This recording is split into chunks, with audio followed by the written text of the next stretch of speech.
Donc une partie de la glace va fondre, soit X cette masse. Donc la masse de la glace qui va fondre, on l'appellera bien sûr X, parce que c'est ça qu'on doit calculer. Alors, on revient donc maintenant après notre calcul. Donc on écrira somme des QI égale à 0, c'est-à-dire la chaleur de l'eau plus la chaleur de la glace plus la chaleur du calorimètre est égal à 0. Donc c'est égal à QO plus Q cal plus Q glace égale à 0. Donc la chaleur de l'eau plus la chaleur du calorimètre plus la chaleur de la glace égale à 0. La chaleur de l'eau et la chaleur du calorimètre, nous les avons déjà calculées, c'est-à-dire moins 17 740. Donc on va les laisser tels. Donc il est égal QO plus QK égale donc à chaleur de l'eau plus la chaleur du calorimètre plus la glace, elle va aller de pratiquement de moins 10 à T fusion, donc plus la masse de la glace, donc cette partie-là, M2 CP glace plus M2 CP de la glace, T fusion entre les deux, T fusion moins T2, plus uniquement la glace qui va fondre, c'est-à-dire XLF. X fois la chaleur latente de fusion, qui ça bien sûr est égal à 0. Ben, après, il suffit maintenant d'arranger votre équation et de sortir le X. Alors ce qui nous donnera X égale, donc QO plus QK, QO plus Q cal plus M de CP glace plus M2 CT de la glace que multiplie T fusion moins T2, T fusion moins T2 divisé par moins LF parce qu'elle va passer à droite donc avec un signe moins la chaleur latente de fusion. Voilà donc l'expression de X, c'est-à-dire la masse de la glace qui va. Alors, une fois qu'on aura fait le calcul, voilà ce qu'on va trouver. On va trouver X égale à 47,506 grammes. Donc, le résultat final, application numérique.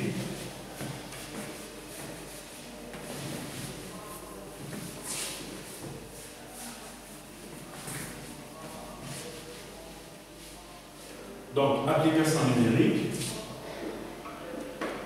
X égale, alors vous avez la chaleur de l'eau plus la chaleur du calorimètre que nous avons calculé tout à l'heure. Donc, je reprends bien sûr les chiffres ici.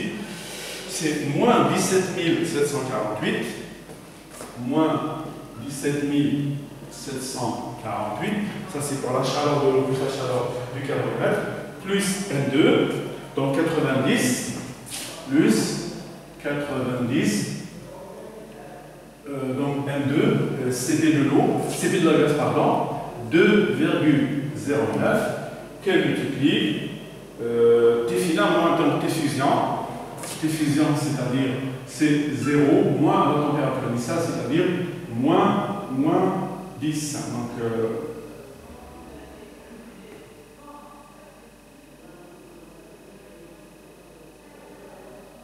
Donc moins T2, donc plus 10.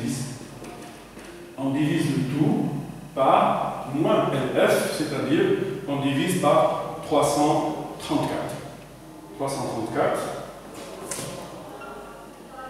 ce qui nous fera exactement une masse de 47,506 grammes. 47,506 en grammes. Donc voilà la masse de la glace qui va passer de l'état solide à l'état liquide. Le reste de la glace, bien sûr, il va rester carrément à l'état solide. Donc, l'état final du système. L'état final du système. L'état final du système, donc on aura d'abord TE égale à T fusion, c'est-à-dire 0 degré Celsius. Donc l'état final du système, on aura un mélange eau-glace. Mélange eau plus glace. Donc on aura un mélange eau plus glace à la température T égale à T fusion égale à 0.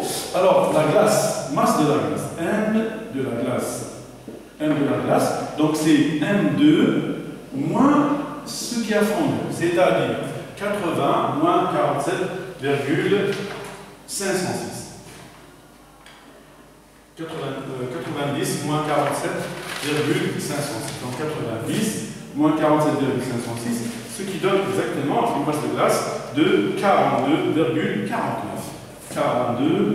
42,49 grammes.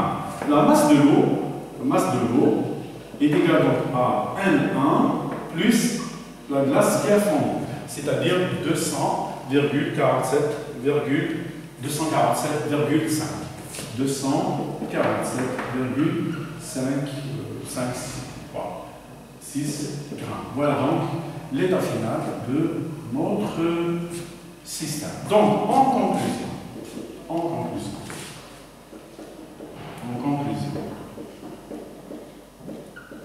lorsqu'on est en présence d'un mélange eau plus glace, alors eau plus glace, et on va vous demander donc de calculer TE, calculer la température d'équilibre. Donc, qu'est-ce qu'on va faire? On va calculer la chaleur CD, généralement par l'eau et le calorimètre, et chaleur nécessaire pour faire fondre toute la glace, c'est-à-dire celle-là elle est négative, celle-là elle est positive. Et on va les comparer. Alors, si vous avez, comme dans notre cas, la chaleur de la glace est supérieure en valeur absolue à la chaleur CD. Dans ce cas-là, on aura TE égale à 0 degrés Celsius et une partie de la glace va fondre. Une partie de la glace va fondre. Ça, c'est dans le cas où la chaleur CD est plus grande et plus petite que la chaleur de la glace. Deuxième cas, la chaleur de la glace est égale exactement en valeur absolue à la chaleur CD. Il y a une égalité. Dans ce cas-là, TE est égal à 0 et toute la glace va fondre. C'est-à-dire on aura de l'état liquide à 0. Toute la glace va fondre. Toute la glace va fondre. Et bien sûr, TE est égal à 0. Donc ce sera exactement à l'état liquide, c'est-à-dire on sera là, en ce point-là où nous sommes à 0, mais que l'état liquide. Et enfin, si la chaleur de la glace, cette fois-ci, elle est inférieure en valeur absolue à la chaleur CD. C'est comme si vous mettez de la glace dans l'eau chaude. Automatiquement, la glace elle va fondre. Et bien sûr, ici, automatiquement, on aura TE qui est supérieur à 0. Et toute la glace, bien sûr, elle va fondre et vous n'aurez que l'état liquide. Voilà, donc je vous remercie de votre attention.